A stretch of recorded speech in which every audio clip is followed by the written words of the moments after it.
Kecurigaanku semakin bertambah. Otakku penuh bertanya-tanya tentang kegiatan-kegiatan sehari-hari dari Mas Joni. Dan pada akhirnya, keesokan harinya aku memutuskan dan memberanikan diri untuk mengikuti Mas Joni secara diam-diam. Aku pun langsung melangkahkan kakiku menuju rumah kosong itu.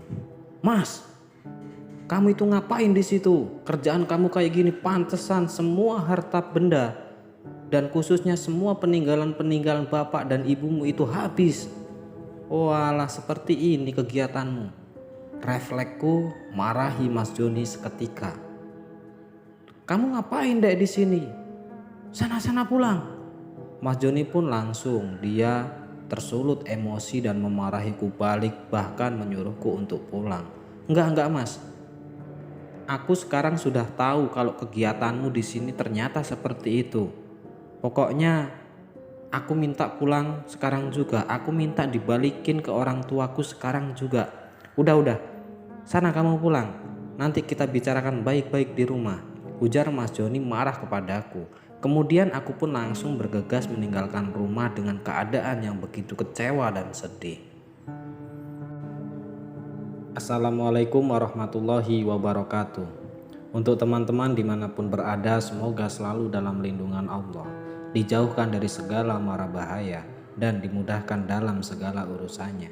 Pada kesempatan kali ini, kami masih melanjutkan kisah dari perjalanan hidup Mbak Dinda. Untuk teman-teman dimanapun berada, jika mempunyai cerita yang ingin dibagikan kepada kami, silahkan hubungi kontak yang tersedia di deskripsi ataupun di video kami. Langsung saja, tak usah lama-lama lagi, mari kita simak ceritanya. Akhirnya waktu yang kami tunggu-tunggu berdua telah tiba, di mana waktu ini adalah waktu untuk kami berpindah rumah untuk menjalin sebuah hubungan keluarga yang mandiri, tidak bersama orang tua lagi. Setelah kelahiran anak pertamaku adalah perempuan, di mana anak pertamaku aku dan Mas Joni beri nama Dewi. Setelah kelahiran anak pertamaku, aku pun sama Mas Joni langsung untuk bergegas meninggalkan rumah orang tua dari Mas Joni untuk menempati rumah baru yang dibuatkan oleh bapak dan ibu. "Le, katanya hari ini kamu mau pindah rumah sama Dinda," tanya bapak kepada Mas Joni. "Iya pak," jawab Mas Joni dengan lirih. "Ya wes le, sana kamu pindah. Bapak cuman pesen satu le. Kalau kamu sudah pindah sama Dinda di sana, tolong dijaga dan dirawat keluargamu dengan baik le. Hilangkan semua kebiasaan-kebiasaan seperti kanak-kanakmu itu le. Kamu ini kan sekarang sudah menjadi seorang bapak, sudah menjadi kepala keluarga. Jadilah kamu itu menjadi suri tauladan yang bisa dicontoh bagi istri dan anak-anakmu ke depan le," nasihat bapak kepada Mas Joni. "Iya pak," jawab Mas Joni dengan lirih. "Ya wes, sana kamu pindah saja. Di rumah baru itu semua perlengkapan rumah tanggamu sudah bapak dan ibu sediakan le. Untuk tempat masak, peralatan masak, tempat tidur dan lain sebagainya sudah bapak siapkan." "Enjeh pak," jawab kami berdua kepada bapak. Kemudian kami berdua pun langsung bergegas menuju ke kamar kami untuk membereskan dan membawa semua baju-baju yang ada di kamar ini untuk kita bawa ke rumah baru kami. Setelah kami membereskan semuanya, kemudian kami langsung berpamitan kepada bapak dan ibu untuk meninggalkan rumah bapak dan ibu menuju ke rumah baruku. Sebenarnya aku sudah tidak nyaman tinggal begitu lama bersama bapak dan ibu. Tapi mau bagaimana lagi, aku hanya sebagai menantu. Bukan saya itu tidak betah dengan bapak dan ibu. Bapak dan ibu orangnya sangat baik, menerimaku apa adanya. Aku selama tinggal di situ tidak pernah dimarahin ataupun disuruh-suruh untuk hal-hal itu. Karena aku sudah tahu bagaimana kewajiban seorang perempuan Aku setiap hari pun selalu membantu ibu di dapur dan membereskan rumah-rumah. Tapi ada satu hal yang membuatku tidak begitu nyaman tinggal bersama bapak dan ibu, yaitu sikap dari Mas Joni tidak pernah berubah. Dari masa bujang sampai sekarang sudah mempunyai anak pun dia tidak pernah berubah. Kegiatannya hanya bermain, pulang malam, pagi hari pergi. Kegiatan-kegiatan seperti itu tidak pernah dirubah. Bahkan Mas Joni tidak pernah memikirkan untuk mencari pekerjaan, hanya mengandalkan meminta-minta kepada bapak dan ibu. Setelah sesampainya kami berdua di rumah baru kami berdua pun langsung turun dari sepeda motor untuk memasuki rumah baru. Mas Joni masuk terlebih dahulu dan aku belakangan. Aku terlebih untuk melihat sisi kanan, sisi belakang dan depan dari luar. Setelah aku memastikan semua belakang, depan, samping, kanan beres, tidak ada masalah, kemudian aku pun masuk mengikuti Mas Joni untuk melihat bagian dalam. Aku begitu sangat bahagia, dimana harapan-harapanku yaitu untuk menjadi sebuah keluarga yang mandiri tercapai di hari ini. Harapanku hanya satu, yaitu Mas Joni bisa berubah menjadi seorang lelaki dan menjadi seorang kepala rumah tangga yang bertanggung jawab. Tidak hanya mengharapkan dari kedua orang tuanya. Memang kedua orang tuanya bisa dikatakan adalah orang mampu, tapi tidak harus seperti itu. Kita harus bisa mandiri dan harus bisa berdiri sendiri tanpa bantuan dari orang tua. Bahkan kalau bisa kita harus bisa memberi orang tua, tidak terus-menerus meminta seperti ini. Setelah aku mondar-mandir melihat ruangan-ruangan yang ada di rumah baruku, aku pun langsung bergegas untuk memasang tirai jendela dan pintu yang sudah disediakan bapak ibu. Setelah aku selesai memasang semua tirai, aku pun terlebih dahulu untuk masuk ke dalam rumah untuk istirahat karena aku membawa anakku. Anakku akan tidur karena waktu ini adalah siang hari, waktu dimana anakku untuk tidur siang. Setelah aku sesampainya dan menidurkan anakku di dalam kamar, Mas Joni pun tiba-tiba masuk untuk menghampiriku. "Dek, gimana dek rumahnya? Kamu seneng gak hari ini?" "Seneng banget Thomas. Kamu emang gak seneng pindah di sini?" "Aku sih ya seneng-seneng aja. Cuman lebih seneng di rumah bapak. Kan kamu bisa nemenin bapak sama ibu. Dan aku juga gak perlu khawatir kepada kamu dan anak-anak. Soalnya kan ada bapak dan ibu," jawab Mas Joni. "Loh kok kayak gitu sih Mas? Ya enak hidup sendiri toh. Orang kita kan sudah menjadi keluarga. Masa iya kita harus tinggal bersama kedua orang tua terus? Emang kamu gak malu sama tetangga-tetangga dan teman-temanmu itu? Lihat, para tetangga-tetangga dan teman-temanmu itu bisa hidup mandiri loh Mas.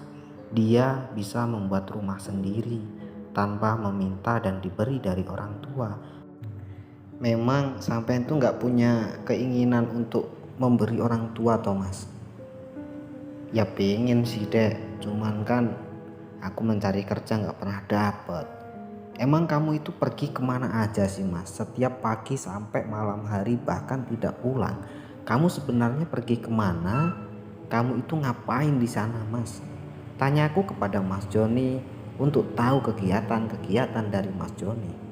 "Kamu gak perlu tahu dek, yang penting kamu hidup di sini di rumah, makan untuk kamu dan anak-anak ada. Udah gitu aja, kamu gak usah mikir yang aneh-aneh. Itu urusanku kalau masalah di luar. Kamu gak perlu tahu aku pergi kemana dan aku ngapain di sana," jawab Mas Joni dengan emosi. "Ya wes dek, sekarang gini aja, kamu tidur temenin anak. Aku ada urusan bersama temanku, si Basir." "Mau kemana lagi sih Mas? Ini kan baru aja selesai. Kita beres-beres rumah dan di hari ini hari pertama kita untuk tinggal di sini loh Mas. Masa kamu sudah pergi ninggalin kami berdua?" "Udah gak apa-apa, ini penting, ada urusan," jawab Mas Joni singkat seperti itu. Membuat aku semakin marah dan kecewa kepada Mas Joni. Bagaimana tidak, Hari ini adalah hari pertama untuk kami tinggal bersama di rumah baru kami. Tapi Mas Joni, belum sampai di malam hari, baru di sore hari setelah kami selesai untuk membersihkan dan mempersiapkan segala sesuatu di rumah baru, Mas Joni langsung bergegas meninggalkan aku dan anakku di sini sendirian. Sebenarnya aku sangat ingin mengikuti Mas Joni secara diam-diam. Ingin tahu apa yang dilakukan dan pergi kemana Mas Joni itu. Dari dulu sampai sekarang Mas Joni tidak pernah berubah. Terdengar suara Mas Joni menaiki motor meninggalkan aku dan anakku di sini. Setelah Mas Joni pergi, aku pun tidur untuk menemani anak pertamaku, yaitu Dewi. Aku begitu kasihan kepada anakku. Anakku adalah anak pertama, tapi dia tidak pernah mendapatkan kasih sayang dari bapaknya. Bapaknya hanya pergi main dari pagi hingga malam hari, bahkan tidak pulang. Itu sering terjadi dalam kehidupanku. Waktu tidak terasa, aku dan Mas Joni menempati rumah ini sudah hampir 1 tahun lamanya. Dalam waktu 1 tahun aku hidup di rumah ini, aku sangat berbeda dengan kehidupanku di mana dulu bersama bapak dan ibu dari Mas Joni. Aku merasa seperti hidup sendiri di sini. Bagaimana tidak, setiap hari hanya ditinggal Mas Joni entah kemana. Suatu ketika, pada pertengahan malam, tiba-tiba terdengar suara ketukan pintu di luar begitu sangat keras, seperti orang-orang marah dan mendobrak pintu rumahku. Aku tidak tahu, aku di rumah sendirian bersama anakku. Mas Joni tidak ada. Duar, duar, tok, tok, tok, tok, tok. Aku pun langsung keluar untuk menemui orang itu. Kubukakan pintu, ternyata itu Mas Joni dalam keadaan tidak sadarkan diri ataupun mabuk. Mas Joni langsung masuk dan marah-marah kepadaku. Aku tidak tahu apa sebenarnya yang menjadi masalah sehingga Mas Joni marah-marah kepadaku. Apa mungkin karena Mas Joni mabuk sehingga marah-marah tidak karuan, tidak kekontrol dan tidak mempunyai masalah apa-apa, akhirnya marah kepadaku. Dek, dasar kamu itu. Ini kan sudah malam. Aku ketuk pintunya nggak kamu keluar-keluar. Buka dong kalau ada orang manggil itu. Aku hanya diam karena aku tahu Mas Joni dalam keadaan mabuk. Memang Mas Joni sering seperti orang mabuk, tapi pada malam hari ini saya benar-benar menyaksikan Mas Joni begitu mabuk berat. Aku tidak tahu lagi harus bagaimana. Dulu sewaktu masih menikah di awal-awal, memang Mas Joni tidak begitu parah seperti ini. Apa mungkin Mas Joni memang menutup-nutupi karena masih tinggal bersama bapak dan ibu, takut dia itu tidak diberi apa-apa. Pertanyaan-pertanyaan seperti itu selalu muncul di benak hati dan pikiranku. Setelah Mas Joni masuk dan dia langsung tertidur pulas. Di pagi hari, aku sudah tidak sabar dan tidak kuat menjalani kehidupan seperti ini. Selalu disalahkan dan dicaci maki oleh Mas Joni. Aku pun langsung memberanikan diri untuk meninggalkan Mas Joni dan membawa anakku menuju ke rumah bapak dan ibu dari Mas Joni. Sesampainya aku di rumah bapak dan ibu, aku langsung mengetuk pintu dan mengucapkan salam. Assalamualaikum. Tidak lama kemudian, bapak langsung keluar untuk membukakan pintu.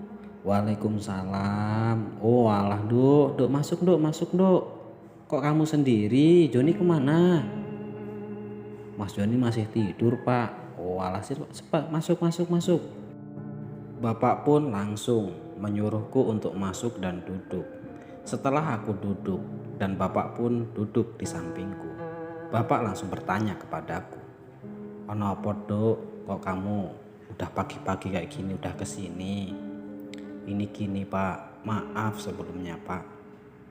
Setelah sekian lamanya aku tinggal di rumah baru itu, kan sudah tidak sama bapak dan ibu. Mas Joni itu semakin parah pak. Mas Joni tidak pernah pulang, bahkan tiap hari itu pergi pak. Sering Mas Joni itu pulang di larut malam, itu marah-marah kepadaku pak. Aku tidak tahu pak salahku apa sehingga Mas Joni marah-marah itu kepadaku. Dan tadi malam pak, parah sekali. Dia pulang di tengah malam menggedor-gedor pintu dan aku membukakan pintu, dia itu masuk Pak. Kemudian itu marah-marah lagi Pak, dia sedang mabuk berat Pak. Aku ingin tanya kepada Bapak, aku harus bagaimana Pak? Aku kalau tinggal bersama Mas Joni terus, aku takut akan terjadi sesuatu terhadapku dan anak-anakku terutama Pak. Jujur Pak, aku sangat takut tentang kesehatan dan keselamatan anakku Pak. Walah Nduk, ya wis, coba nanti biar Bapak bilangin ke Joni ya. Jangan Pak, jangan ngomong ke Joni Pak. Aku takut nanti aku tambah dimarah-marah sama Mas Joni. Terus gimana Nduk? Ya terserah Bapak mau ngingetin Mas Joni, tapi jangan ngomong kalau aku habis dari sini ya Pak. Aku takut Pak. Oh ya udah Nduk, nanti biar kapan-kapan biar nggak begitu kelihatan kalau kamu habis dari sini, Bapak akan nasehatin Joni biar tidak seperti itu. Memang Joni itu dari dulu seperti itu Nduk. Bapak sama ibu itu sedikit kecewa Nduk, karena dari kecil hingga dewasa selalu memanjakan dia. Akhirnya sampai saat ini dia masih seperti ini Nduk. Jadi kebacut Nduk. Niatnya kan namanya juga orang tua mempunyai uang, otomatis kan buat anak. Tapi kemanjaan itu malah berlarut hingga saat ini dan dia menjadi anak pemalas. Maaf ya Nduk atas semua kelakuan anakku itu. Nggih Pak, ndak apa-apa. Bapak dan ibu nggak mempunyai salah kepadaku. Aku saja Pak yang nggak enak sama bapak sama ibu. Sebenarnya aku dari dulu pengen ngomong seperti ini sama bapak dan ibu, tapi aku takut karena Mas Joni itu kan anak dari bapak dan ibu. Tapi udah sekian lamanya dan di hari ini aku sudah tidak tahan dan ingin bertanya kepada bapak. Saya mohon maaf ya Pak kalau ada kata-kata yang salah. Ucapku kepada bapak, iya Nduk ndak apa-apa. Ya wis gini aja, kamu sekarang tinggal aja di rumah situ nggak apa-apa. Maksudnya kamu tinggal bersama Joni dulu.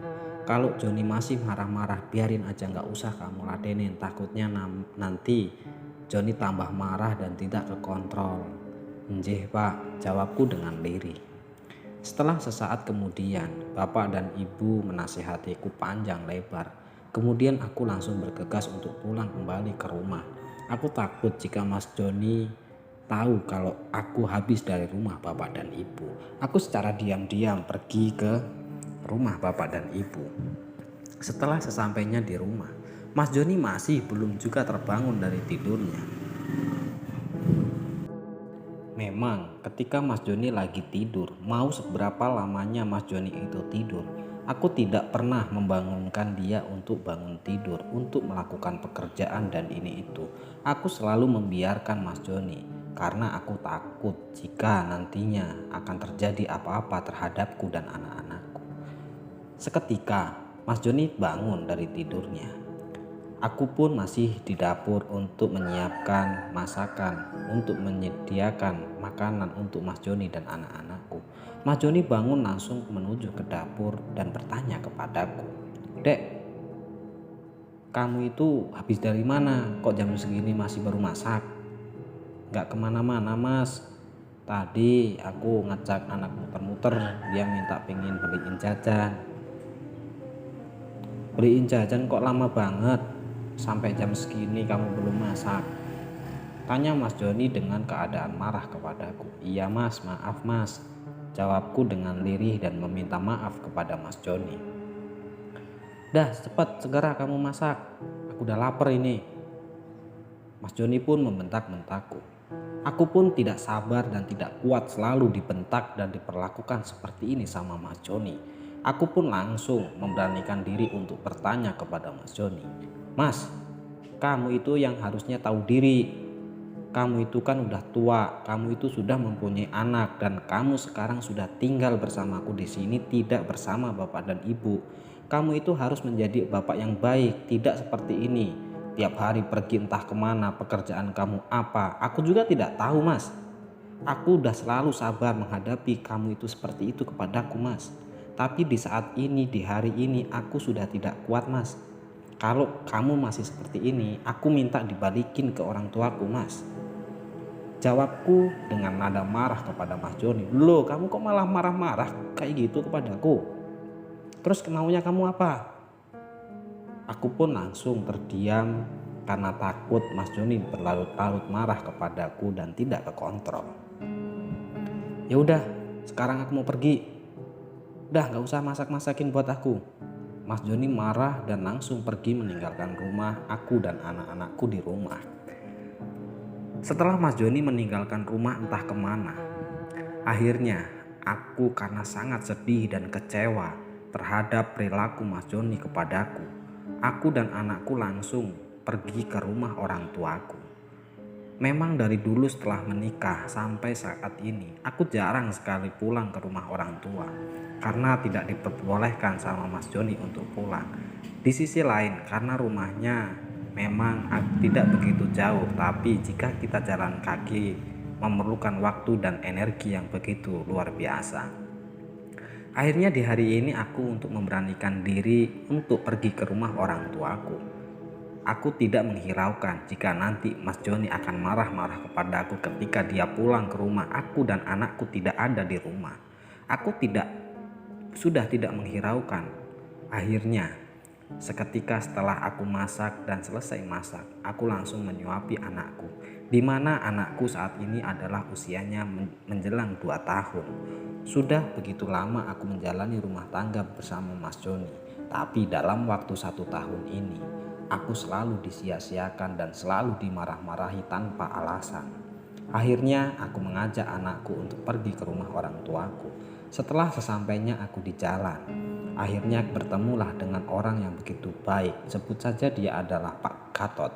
Pak Gatot menyapaku. Mbak, bukannya kamu anaknya Pak Jono ya? Nggih Pak. Loh, kamu kan udah nikah tinggalnya kan di Desa B kan? Tanya Pak Gatot kepadaku. Nggih Pak, lah kamu mau kemana sekarang? Aku mau pulang ke rumah Bapak. Ya wes sini, ayo ikut aku. Ajak Pak Gatot untuk mengajakku naik motor bersama anakku. Nggih Pak, ini enggak apa-apa Pak kalau aku ikut Bapak. Wes enggak apa-apa, Bapak juga kan sendirian enggak bawa apa-apa. Ya wes cepet naik. Kemudian aku pun langsung menaiki sepeda motor Pak Gatot dan Pak Gatot pun langsung bergegas mengajakku dan mengantarku ke rumah Bapak. Sepanjang perjalanan aku tidak berbicara sedikit pun tentang masalah yang terjadi terhadap keluargaku. Aku hanya sedikit berbincang-bincang tentang cerita ini itu bersama Pak Gatot, tetapi tidak membicarakan masalah-masalah yang terjadi padaku saat ini. Setelah sesampainya aku di depan rumah Bapak, Pak Gatot pun mempersilahkan aku dan anakku untuk turun, dan kemudian Pak Gatot pun meninggalkanku berdua di sini. Setelah Pak Gatot meninggalkan kami, aku pun langsung menuju ke rumah Bapak. Makasih banyak ya Pak, tanyaku kepada Pak Gatot. Iya Nduk, gak apa-apa, sama-sama. Semoga sehat selalu ya Nduk, tanya Pak Gatot kepadaku. Iya Pak, amin.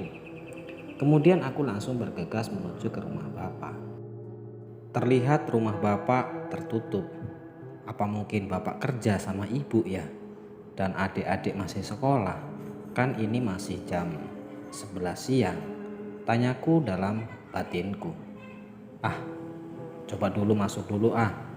Kemudian aku langsung untuk mengetuk pintu rumah Bapak. Assalamualaikum. Lumayan lama aku mengucapkan salam dan ketuk-ketuk pintu. Bapak tidak kunjung keluar. Mungkin Bapak masih bekerja. Akhirnya aku memutuskan untuk menunggu Bapak dan Ibu duduk di depan rumah yang ada kursi di depan teras itu. Sekitar setengah jam lamanya aku menunggu Bapak dan Ibu. Akhirnya sosok Bapak terlihat dari kejauhan. Bapak membawa sepeda ontel kesayangannya, di mana sepeda ontel itu adalah sepeda ontel yang dibeli oleh Bapak semenjak aku masih kecil hingga saat ini masih Bapak rawat. Sepeda ontel itu yang menemani Bapak kemana-mana aja, entah itu pergi kerja ke sawah, ke pasar, dan lain sebagainya. selalu membawa sepeda ontel itu. Akhirnya bapak pun demi sedikit mendekat rumah dan akhirnya bapak pun sampai ke depan rumah dan langsung menyapaku dan bertanya, "Oh alah Nduk, gimana kabarmu?" "Alhamdulillah sehat Pak. Kamu wis lama nunggu bapak di sini?" "Enggak kok Pak, barusan aja aku nunggu bapak. Aku ketuk-ketuk, bapak nggak keluar. Aku terus nunggu di sini." Ya wis, emang ibu belum pulang?" "Belum Pak, nggak ada orang di rumah," jawabku dengan lirih kepada bapak. "Ya wis, ana masuk dulu, ini kuncinya." Bapak memberikan kunci kepadaku dan aku pun langsung membukakan pintu dan aku membawa anakku masuk dan bapak pun masuk untuk mencuci muka dan tangannya di kamar mandi. Setelah bapak selesai mencuci muka dan tangannya, bapak pun langsung menemuiku kembali di ruang tamu. "Kamu nopo Nduk? Kamu kok gak pernah pulang nemuin bapak sama ibu? Apa kamu udah gak kangen sama bapak sama ibu?" tanya bapak yang begitu membuatku sedih dan terharu. "Aku ya kangen banget Pak, cuman aku mau pulang ke sini. Mas Joni gak pernah ada waktu untuk mengantarku. Kan aku punya anak kecil. Aku gak mungkin Pak jalan begitu jauh menuju ke rumah Bapak. Takut nanti anakku sakit," jawabku masih menutupi tentang Mas Joni kepada bapak. "Piye kabare Joni karo bapak ibu sehat Nduk?" "Alhamdulillah sehat Pak." "Ibu kemana Pak? Sama adik-adik kok gak kelihatan?" "Oh ibumu itu tadi ada yang manggil untuk bantu masak di hajatannya Om Giok." "Oh emang Om Giok ada acara apa Pak?" "Itu nyunatin anak pertamanya yang laki." "Oh ya udah, berarti nanti bentar lagi pulang kan?" tanyaku kepada bapak. "Iya toh, bentar lagi paling ibu ya pulang kok."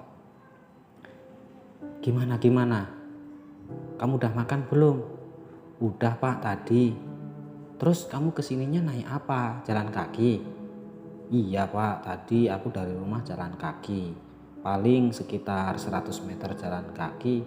Terus aku ketemu sama Pak Gatot. Akhirnya aku diajak Pak Gatot dan Pak Gatot mengantarku ke sini." "Oh alah Pak Gatot, iya itu Pak Gatot memang sering ke desa itu. Dia mempunyai kerjaan di sana." "Oh njeh Pak," jawabku dengan singkat. "Gimana rumah tangga kamu, masih adem ayem kan?" tanya bapak tentang keluargaku. Aku ingin mulai menceritakan masalah ini kepada bapak. "Alhamdulillah Pak, masih baik. Tapi aku sedikit ingin bicara sama bapak." "Bicara apa Nduk?" "Ini tentang keluarga aku Pak. Aku kan setelah menikah sama Mas Joni kan tinggal bersama bapak dan ibu. Bapak dan ibunya Mas Joni itu orangnya baik banget Pak sama aku Pak. Bahkan bapak sama ibunya itu membuatkan aku rumah Pak. Sampai-sampai aku sama Mas Joni tinggal di rumah itu dan meninggalkan bapak ibunya di rumah."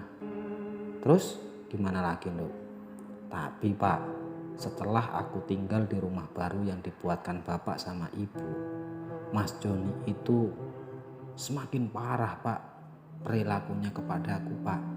Sebenarnya aku tidak ingin bercerita ini kepada bapak dan ibu, tapi aku sudah tidak kuat lagi Pak menghadapi Mas Joni kepada aku seperti ini Pak. Jadi aku memberanikan diri untuk berbicara kepada bapak dan meminta solusi bagaimana baiknya aku kepada Mas Joni Pak," tanyaku kepada bapak yang begitu sedih. "Emangnya Joni itu ngapain kamu sih Nduk?" "Joni itu tiap hari Pak kerjaannya cuma ngeluyur, entah kemana dan entah apa yang dia kerjakan aku juga tidak tahu Pak. Aku pengen mengikuti dia secara diam-diam tapi kan anakku masih kecil Pak." "Ya wes, kapan-kapan kan kamu tahu apa yang dikerjakan oleh bojomu itu." "Iya Pak, Mas Joni itu orangnya galak banget Pak. Akhir-akhir ini dalam waktu 1 tahun setelah aku tinggal di rumah itu, Mas Joni tidak pernah pulang dan sering sekali marah-marah kepadaku dan membentak-bentakku, Pak. Aku takut, Pak, terjadi sesuatu kepada anakku di kemudian hari. Tanyaku kepada Bapak. Terus gimana, Nduk? Bapak juga kan tidak tahu. Ya aku juga nggak tahu sih, Pak, harus bagaimana. Aku pengen pisah sama Mas Joni. Yo jangan toh, ini mungkin ujian rumah tangga kamu, Nduk. Kamu harus kuat dan sabar menjalani kehidupan ini. Kamu itu kan sebagai perempuan, kamu harus bisa membimbing anak-anakmu. Nanti kalau kamu pisah, terus masa depan anakmu gimana? Nasihat dari Bapak yang membuatku terharu dan sedih. Iya sih, Pak, cuman aku sudah gak tahan, Pak. Aku sering dimarahin, bahkan pernah suatu hari aku dipukul, Pak, sama Mas Joni. Aku melaporkan semua apa yang pernah dilakukan Mas Joni kepadaku. Ya wes, Nduk, coba dulu, kamu sabarin dulu berapa bulan ini. Cuman kalau sampai 1 tahun lagi kok Joni masih seperti ini, ya udah tinggalkan aja, kamu cari yang lain. Jawab Bapak begitu kesal kepada Mas Joni. Setelah aku dan Bapak membicarakan tentang Mas Joni yang berperilaku buruk kepadaku panjang lebar, kemudian terdengar suara langkah kaki menuju ke rumah. Terdengar langkah itu langkah dari ibuku. Assalamualaikum, ucap salam ibu kepada kami. Waalaikumsalam, jawab kami berdua secara serentak. Kemudian ibu pun langsung masuk menuju dan menghampiriku dan Bapak.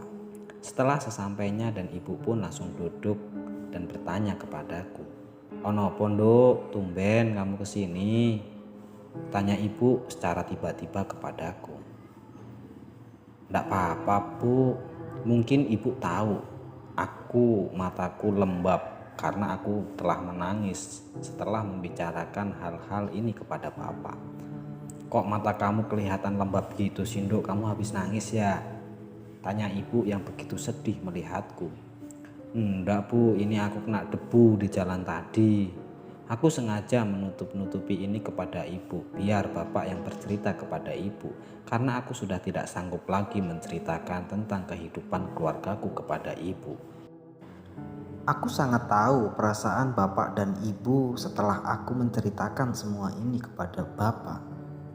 Orang tua mana yang tega dan melihat anaknya yang begitu sedih diperlakukan oleh suaminya yang seperti itu?